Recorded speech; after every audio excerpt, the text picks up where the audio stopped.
This is the Dome Dawg podcast. I'm your host, Matt DeBritz. It's late on a Friday night. Yeah, I've got a Santa hat on. We had a celebration in my town, so I just kept it on. Otherwise, I would have Santa hat head. So I felt like I was in the Christmas spirit. Anyways, two scores to share with you tonight. Brown defeats Bryant. Remember Bryant? They beat Syracuse last Saturday, 72-60. And Colgate gets shellacked by Auburn. Number 15 Auburn, 93-66. Colgate's 5-5. Bryant 6-2. Illinois is down to Maryland at this point, but that's a ranked team in the Big Ten, so that's not big of a deal. But just wanted to point out those two scores, just because. Anyway, Syracuse takes on Notre Dame tomorrow at noon on ESPN2. Another nationally televised game in the middle of the day. Big sports day. USA, Holland playing, or the Netherlands, excuse me, right before it. So if the game goes to extra time and I have to go to the Dome Dawg Man Cave, have both games on at the same time, I'll post it. But big day, plus a lot of college football games that are big time tomorrow. But I'm really focused on the early part of the day, the USA Netherlands game, then Syracuse Notre Dame. So Syracuse 3-4, and this is not going to be an easy game. No games will be easy for Syracuse this year. Notre Dame is 20-1 in the last two seasons at home. They play 6 players. They're experienced. Leshevsky is their main guy, 6'10" guy who can pretty much score from anywhere, averaging about 17 points per game. Another guy Syracuse has to look out for is Cormac Ryan, or they call him in Notre Dame Scormac Ryan. Against Michigan State, he had 20 of the team's 42 points in the first half. Michigan State only had 24 points. And Ryan went 6 for 6 for 3 in the game and finished the game with 23. So in the second half, he didn't do as much, but he didn't really need to.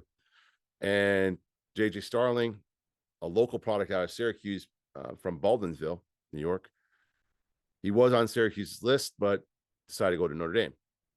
And he's averaging around 13 points per game as a freshman. So all their starters average double figures. No one on Syracuse scored in double figures against Illinois.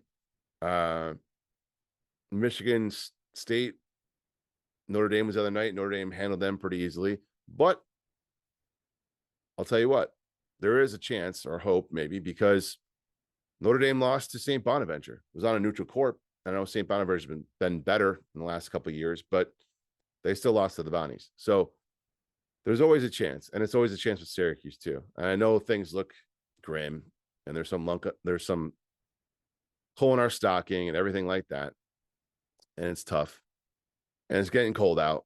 But it is the Christmas season, so what can Syracuse give us? And I think, plain simple fact, I just want a couple presents in the game tomorrow. I'm not even asking for a win. I'm just asking for a few things. One, Jesse Edwards, double-double, don't fall out.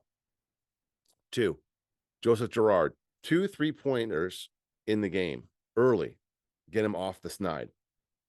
Judah Mintz, 2 or 3 dunks that are fierce. That gets him on SportsCenter top 10. Benny Williams with a steal and a dunk. The rest of the guys I just want to play. I mentioned before, Notre Dame really only plays 6 guys. So what advantage can Syracuse possibly have over them? Depth. You know, I know the team is, I wouldn't say they are kind of in disarray, but they also have a lot of guys. And in the beginning of the season, they were using the second unit. If you listen to me before this podcast or this video, I've said this a few times. They've got a second unit. They got to use them. And I think in this game tomorrow is a perfect opportunity. Nothing's working in the last 3 games. Although they were close, they went to overtime. They lost by 1, whatever, to Bryant. They won those 2 games. It wouldn't be as bad, but they did lose. So what can they do against Notre Dame? They can use their speed and athleticism and press and trap and do whatever it takes. And so I know that's kind of a long, bloated list, but Santa asked people what they wanted. And that's what I said. Those were the things that I want. And maybe from Jim Boeheim, what I want from him is to throw a jacket, get mad, get kicked out of the game. I don't know, do anything to show fans that you're still in it, instead of just giving the rhetoric on the shows saying we're trying, we're doing better, you know, We have to improve our offense. Chris Bell needs to get a rebound, et cetera, et cetera, et cetera. Just get fierce and get mad. I think people can accept losing, but they can't accept losing with no fire and no try. That's all for the Dome Dawg podcast tonight.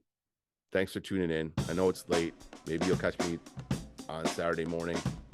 I'm on all the social channels, Instagram, now on TikTok. I'm on Twitter. I'm on Facebook. I have my own group, facebook.com/DomeDawgPod. That's DOMEDAWGPOD.